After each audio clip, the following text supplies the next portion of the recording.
Next on ImagesImagenes, Cuba's classical music performed by the maestro Marco Rizo.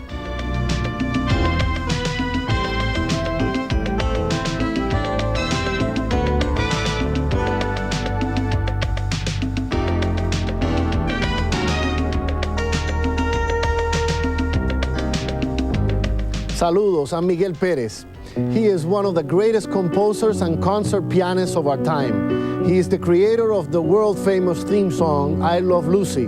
He is a noted music historian and our friend. He is the beloved maestro of Latin American music, Cuba's own Marco Rizo. Maestro, welcome to the program. Wonderful to be here. It's a pleasure having you again. This is your third time here. My third time. The first time you came to honor your lifelong friend, Desi Arnaz. Desi Arnaz, yes. Then you came to pay tribute to another friend of yours, Ernesto Lecuona. Ernesto Lecuona, yes. And now you're here because you have a CD that pays tribute to 3 composers, and another composer is featured on there too, Marco Rizo himself. That's right. Tell me about that CD. Who are the 3 other composers that are on it? The 3 other composers, the first one is they call him the father of the contradanza, Manuel Saumel. He was born last century, of course. And this man wrote this kind of music, beautiful music that precedes the danza, the Cuban danza. Then the other one, can I mention now? Sure, of course? Please. Yes, Mr. Ignacio Cervantes also was born in 1847. And he died in Havana at 1905. And the other composer, the third composer The on third the CD? composer, Ernesto Lecuona, also one of the greatest I would say the greatest to me in my book, composer of Cuba, the Americas, and yours truly. Tell me, they had a distinct style. How do they differ and how are they similar, these 3 composers? Well, the idea of this CD was to combine the style of the last 150 years of musical life activities in Cuba. And of course, I tried to have this example of 2 composers from last century, Ernesto Lecuona, that was the beginning of this century, and myself, 1920. I was born in 1920. So it covers almost 200 years Exactly. of Cuban classical music. And each one have influence of the previous one. The previous one, that's exactly. And why is it so important? Is it important to bring out the roots of Cuban music? Why this CD now? Why this CD now? Because I believe that we need to have that, for not only for the young people of this country and for the Latin American people, but for the public in general. Cuba have also classical music. I am trying to demonstrate that through these 3 wonderful composers and myself, we cover the whole, that long period, of almost 2 centuries of music. And even today's popular music is based on some of their compositions. Salsa, Latin jazz, all those things. Yes. They have their roots in the music we're about to hear. No question about it. Well, let's talk about the first one. The first song you're going to play for us today is Los Ojos de Pepa, by Manuel Saumel, who lived from 1817 to 1870. That's right. Can we hear that? Of course.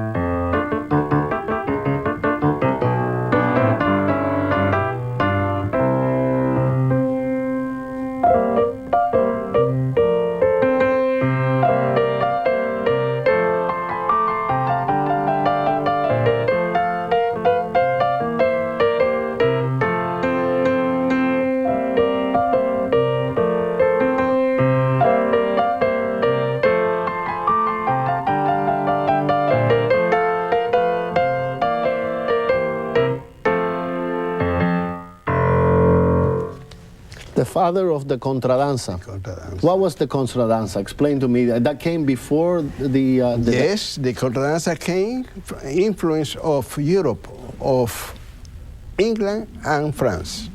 So it was a takeoff on the music that Yes. was already developing in Europe. Exactly. Came to Cuba, to Havana, through that influence musical, you know. But the Cuban, with this Cuban thing, Ethnic flavor. ethnic flavor. As you know, sometimes I go to the school to explain about history of Cuban music. In the Cuban music, you cannot play it as it's written. You have to put a lot of feeling and lots of tirijala. Mm-hmm. How do you call in English tirijala? I don't know. Pull and Exactly, that's right. It is basically feeling. sabor, feeling. Sabor. That's what it is. That's what it is. Yes. And so the Cuban music of that time was European music with sabor. Por sabor, exactamente. And you can tell right away that have the rhythm of the habanera. Ta-tan, tan, tan. That it has that influence. So it influenced the next composer, Cervantes' music, the music of Yes, Cervantes with his dances. So the contradanza came before the danza. Exactly, that's right. Give me another example of a contradanza by the contradanza, Bausaumel. Let's listen to La Tedesco. La Tedesco. In this particular contradanza, Miguel, you can notice right away the influence of what's going to be here 30 years later, the danzón. You see, it has all... I'm glad you mentioned that. Very People will important. be listening for that Exactly.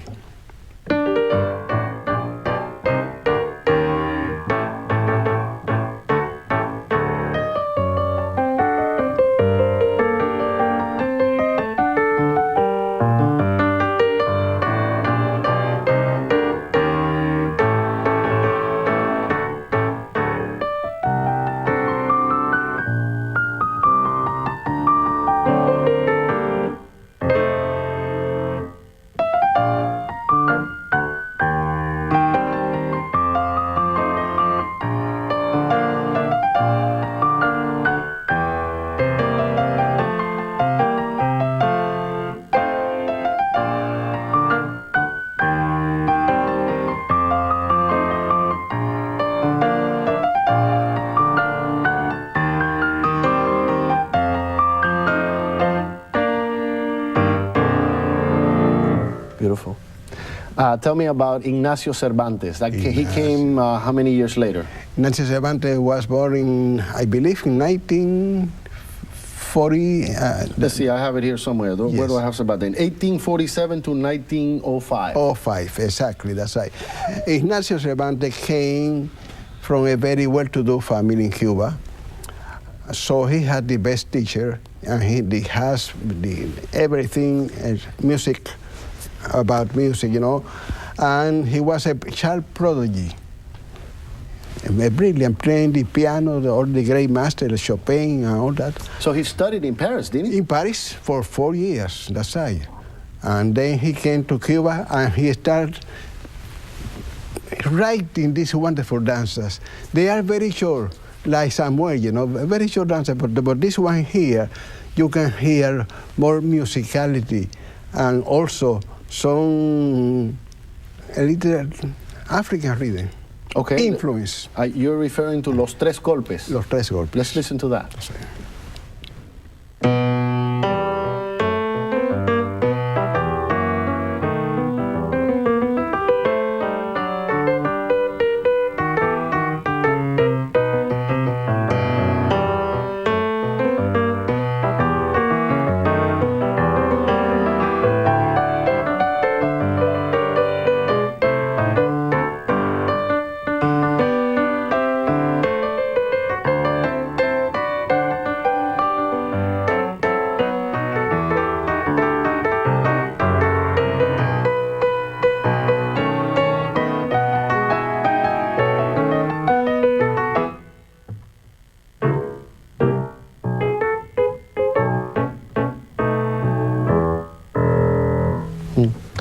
You mentioned that they were short. Why are they short? Very.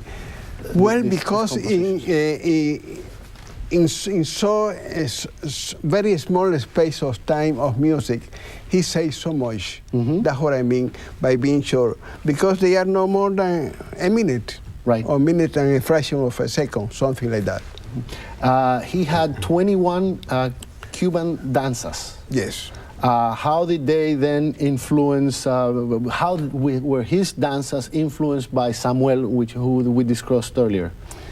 Well, as a matter of fact, he himself, Ignacio Cervantes, said that he was influenced by the contra danzas of Samuel, of course.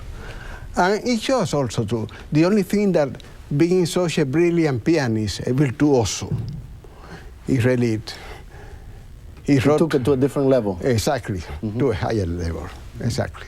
Well, let's listen to another one of Cervantes' pieces, El Velorio. El Velorio, yes.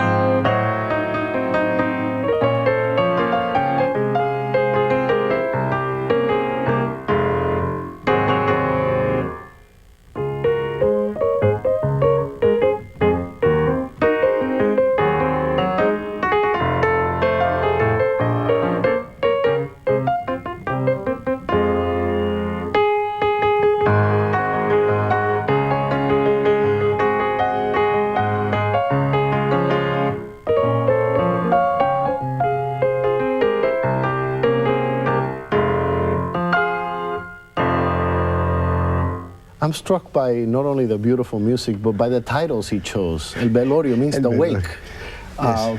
Or the funeral service. He was attending a velorio, as a matter of a wake. When he created this music? He created this particular dance. I see. During a wake. But even the other names, Los Tres Golpes, and the other song that you're going to play for us in a moment, No Bailes Más, Don't Dance Anymore. Yes, he was a man that he has such a great facility to write music, to compose, you know, that in many instances, you know, he just came to him his idea, musical ideas. He was a very interesting person as well. I understand that he had like 14 children. Exactly, that's right. He has you know what he said to his friend? He said, well, now this is the 14th child. Very soon I'm going to organize the Ignacio Cervantes Orchestra. Oh, so he with my son, my children. So he created his own band. Exactly, that's right. Interesting. Let's listen to the next one by Cervantes, No Bailes Más. No Bailes Más.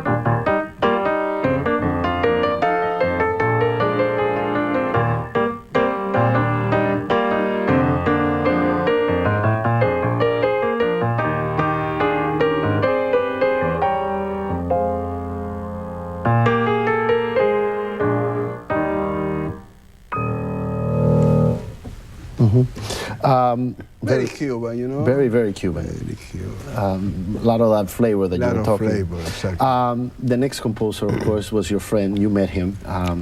Until the moment he died, you were in communication with him. Exactly. And I'm referring to Ernesto Lecuona. Ernesto Lecuona. Tell me about him. Tell our audience about who he was and what he meant to classical music. Well, another concert artist also.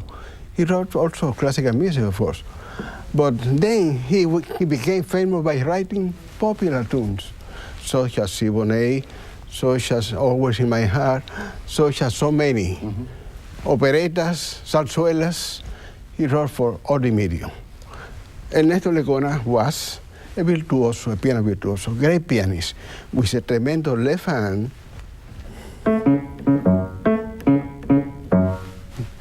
all his dancers, Afro-Cuban dancers, they have a tremendous, you have to When be... you mention the left hand, it's because he had a large left hand that allowed him to do more than the, Well, yes, exactly. than the average pianist. No question about that, that helps. But he always, you know,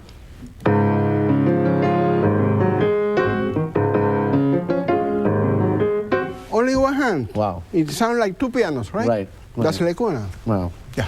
A lot of people don't know that he died in Spain, but he's buried in New York City. In New York City. Well, within the city limit of New York, that's right. At Tarrytown, not too many miles from there, in a Catholic cemetery. He's buried there. And he said that he wanted to be buried in Cuba someday? Yes, Lecuna came here about 5 months before he passed away. And he came here at the time. Ed Sullivan wanted to have him to feature in his show, but he was so sick, very sick man, that he just couldn't make it. He said, I just came here to New York, my favorite city. Always he said that. He debuted in Carnegie Hall, you know, to make a reservation and to buy a lot at the cemetery here, Catholic cemetery. So he wanted to be buried in New York. Well, he said, as long as this man is there, I don't want. Let's listen to Lecuna. The song that we're going to hear is Conga de la Medianoche. De la medianoche, exactamente. Please.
I can tell you really feel that. He was your friend and you really pay him tribute, don't you?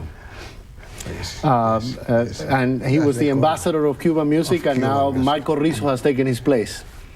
To me, it's an honor, really, really. I drank in his, I play with here two pianos, so I really play together as a duet. capture his style, his.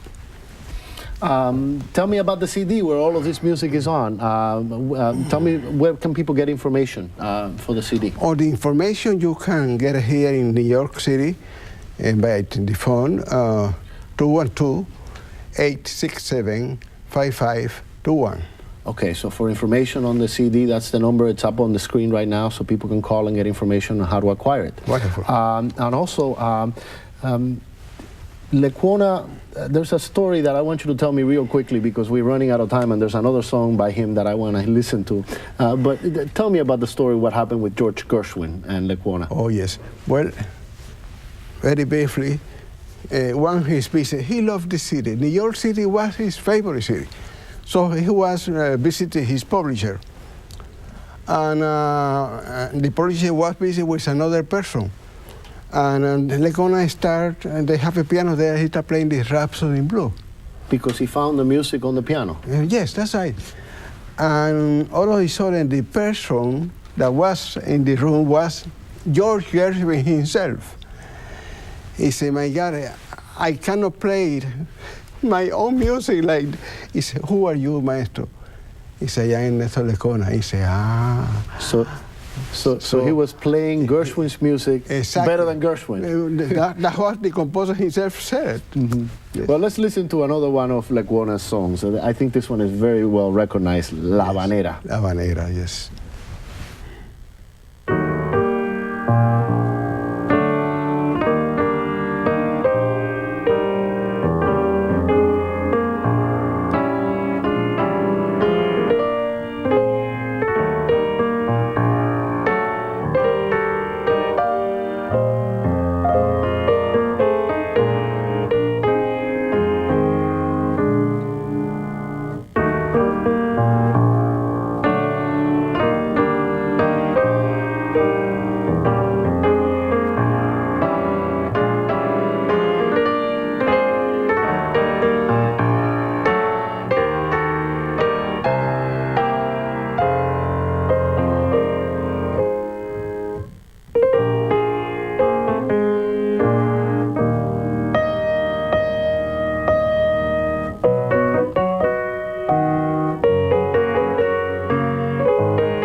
Before we listen to one of your songs, you do remember where you're going to be on June 6th, right? June 6, 1998? Oh, yes, I am looking forward to this wonderful party we're going to have. It's going to be a celebration. Celebrating 25th anniversary. That's right. You know, that's a wonderful celebration. We're going to have a lot of very well-known performance. I'm looking forward to seeing you there. And for all of you, El Maestro is one of the many honorees and special guests and celebrities who will be with us for our 25th anniversary celebration.